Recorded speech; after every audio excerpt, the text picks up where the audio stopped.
잠시 짧은 노래 하나를 듣고 출발을 하겠습니다. 노래를 들으면서 가사를 한번 잘 보시기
윤 선생님은 아시죠? 다른 사람은 아무것도 모르고 그러지? 누굽니까? 박필런입니다. 노래를 좋아하셔서 아마 충분히 아실 거예요. 오늘 왜 시작부터 이상한 노래를 들었느냐? 어떤 느낌이 있어? 노래를 되게 잘한다든가, 뭐 어떤 거죠? 가창력이 뛰어나거나 그렇지를 않죠. 그냥 시인이 엎주리듯이 우리가 통상 부르는 음유 시인이라고 얘기합니다. 밥 딜런, 올해 나이 76세 대단하신 음악을 직접 작곡한 포크송이라고 하는 CG로 만들었던 창시했던 사람입니다. 오늘 제가 저로부터 출발하는 이유는 바로 2016년 노벨 문학상에 밥 딜런이 수상하였습니다. 무엇을 얘기하는지 오늘 심각히 들으셔야 합니다. 노벨 문학상은 문학, 우리가 문학이라고 정의하면 뭐 소설이라든가 시라든가 수필 같은 이런 것을 우리는 문학이라고 배워왔고 당연히 그게 문학이라고 생각합니다. 그래서 13일 발표하기 전까지 10일, 11일, 12일 우리나라 신문에는 그래도 혹시나 우리나라 고은 시인이 수상하지 않을까. 그죠? 그래서 뭐 또 그 마침 그 즈음에 초혼이라고 하는 시집을 발표해서 또 한 번 기대를 하기는 했는데 끊임없이 우리를 배반하죠. 전혀 엉뚱한 일개 포커송 가수라고 부르는 음유 시인이라고 하는 제목으로 노벨 문학상을 수상했습니다. 여러분 어떤 생각이 드십니까? 어떤 생각이? 틀이 깨지는 걸 듣는 것입니다. 여러분이 오늘 설교를 들어야 하는 이유는 틀을 깨뜨려야 된다는 것입니다. 자기의 틀을 깨지 못하면 무엇이든지 영원히 갈 수 없다는 것이고 결국 본질로 다시 돌아가지 않으면 우리는 안 된다는 것입니다. 여기 우리 국어 선생님도 계시는데, 자, 국어 선생님 아들이 대답합니다. 유럽 최초의 문학이 뭡니까? 유럽 최초의 문학. 기원전 8세기에 유럽 최초의 문학이 탄생했다고 우리 맨날 시험 볼 때 얼마나 많이 외웠는가 몰라요. 뭐죠? 이한비, 쓰는 시험 보는 사람이 뭐지? 호메로스의 오디세이, 일리아드죠? 일리아드요. 예, 호메로스 일리아드. 이번에 노벨상을 수상하면서 스웨덴 한림원에서 발표한 문구 중에 그 문구가 들어가 있습니다. 왜 문학상을 가수한테 줬습니까? 음유 시인이라서 줬다. 음유 시인이 뭐냐 했더니 결국은 누구야? 오디세이를 파니, 일리아드를 썼던 호메로스, 기원전 8세기, 엄청 오래전이죠. 그때의 그 시가 글로 써진 것이 아니라는 것입니다. 왜냐하면 기원전 8세기에는 글이 없었어요. 그리고 그게 그리스 당시에 주변 국가에 몇 번의 글이 있었지만 그리스 자체가 글이 없었었기 때문에 그게 도대체 그죠? 일리아드가 어떻게 왔을 것이냐는 거죠. 그래서 최근에 들어와서 학자들의 연구에 의하면 구전으로 왔다, 구전. 구전이 뭔지 알죠? 그냥 음유하듯이 시를 계속 암송을 하다 보니까 우리가 시편을 암송하듯이 계속 암송하던 그 개념으로 해서 그것이 문학의 출발이었다.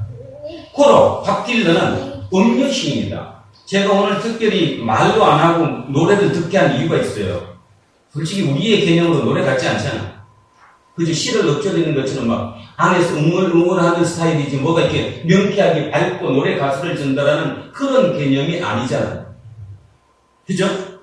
근데도 불구하고 밥 딜런이 노벨 문학상을 받았을 만큼 대단한 위인, 어찌 보면 이제 21세기 대단한 위인으로 인류 역사에 남을 수 있는 사람이 됐겠죠. 결국 그걸 지금 다시 돌아가면 우리가 문학이라고 불러왔던 모든 것이 지난 2000년 오랜 시간 동안에 틀을 자꾸 만든 거죠. 요거다, 요렇게, 요것이 문학이라 이렇게 틀을. 이 틀을 만든 것을 이번에 과감하게 틀을 깨고 원 본질로 돌아갔다는 것입니다. 제가 지금 오늘 설교의 핵심 내용은 본질로 돌아간 겁니다. 본질로. 덕지 붙었던 이걸 다 없애고 원 음유 시인이 음유하는 것이 결국 시다. 그것이 문학이다. 그래서 거기다가 노벨 문학상을 준다라고 했던 그 본질로 돌아간 것입니다. 이런 얘기가 있습니다. 가장 부르조아적인 것은 프롤레타이, 뭐죠? 말도 막 보내는 거예요.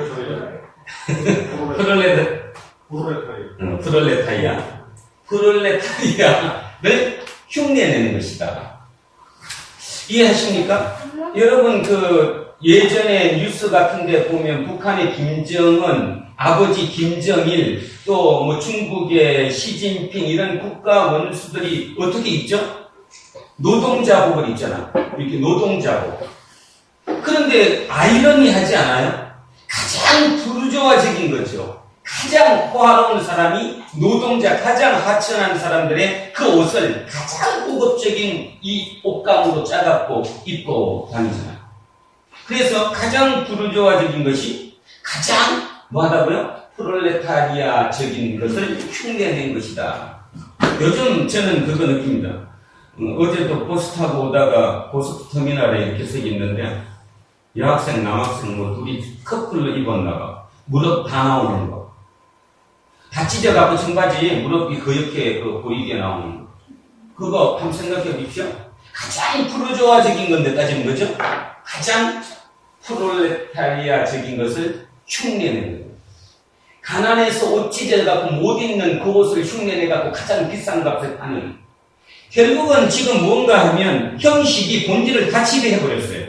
형식이 본질을 지배해버려서 형식의 본질이 사라져버렸어요. 남는 게 없다는 거죠. 근데 우리는 그거를 진짜라고 믿고 지금 있다는 것입니다. 자, 기독교로 돌아옵니다. 오늘 여러분이 이 지하교회로, 그죠? 이 많지도 않은 이 교회로, 또 맨날 목사 오면 욕만 하는 이 교회로 오신 이유가 뭔지 한번 생각해 보셔야 된다는 거죠. 본질을 찾기 위해서입니다. 지금 기독교의 본질을 거꾸로 얘기하면, 어찌 보면 가장 비기독교적인 것이 기독교의 본질인지도 몰라요. 다시 얘기하면, 대한민국에 제자 훈련을 가장 열심히 시킨 교회가 역설적이게도 우리가 생략하겠습니다. 얘기하면 열받습니다. 거기에 예수가 있을까요? 여러분은 있다고 생각하십니까? 없습니다. 형식이 본질을 다 뺏어갔어. 본질이 없어집니다. 결국 도란노 교회, 오늘 여기서 우리가 시도해야 될 게 뭐냐면 본질을 회복하는 것입니다. 예수를 찾아와야 된다는 거죠. 예수를 찾아오지 않은 형식적인 모든 틀은 다 없애야 된다는. 박 딜런은 바로 그런 의미에서 노벨상을 받았다라고 저는 생각을 합니다. 그리고 세상이 지금 급격하게 변화한다는 것을 지금 알려주고 있어요. 지금 심각합니다. 한쪽에서는 옳다라고 얘기하는 쪽이 한편 있는 반면 이건 사기다, 말도 안 된다라고 얘기하는 저항이 지금 동시에 같이 공존합니다. 그래서 박 딜런 스스로가 노벨상 위원회랑 지금 전화통화를 금지하고 안 하고 있대요. 왜 안 하겠습니까? 저는 그 마음 알 것 같습니다. 박 딜런이 만약에 내가 감사합니다, 나한테 노벨상을 주셔서 하는 순간 아마 폭발할 것입니다. 반대 쪽과 안티 쪽과 같이 붙는 것이. 그죠? 그래서 아마 묵묵무답으로 모든 전화도 끊었고 노벨상 위원으로부터 아무것도 차단하고 있다고 그럽니다. 어쩌면 안 받을지도 모르겠죠. 받든 안 받든 그건 그분의 개인적인 문제인 거고, 문제는 세상에서 지금 틀이 깨지고 있는 어떤 틀을 바꿨다라는 게 가장 중요한 키포인트라는 거죠. 그런 의미에서 여러분 지금 머릿속에 있는 기독교의 본질, 예수 그리스도, 어쩌면 지금 여러분 머릿속에 있는 예수 그리스도가 진짜가 아닐 수 있다는 생각을 오늘 이 시간 하셔야 합니다. 그거를 못 하신다면 여러분 영원히 어떤 변화도 받아들여질 수 없다는 것이죠. 바꾸셔야 합니다. 내가 알고 있는 예수, 내가 지금 믿고 있는 예수가 혹시 본질을 벗어난 형식이 아닐까 하는 의문을 오늘 가지는 시간이 되셔야 할 것입니다. 자, 그래서 원래 예수로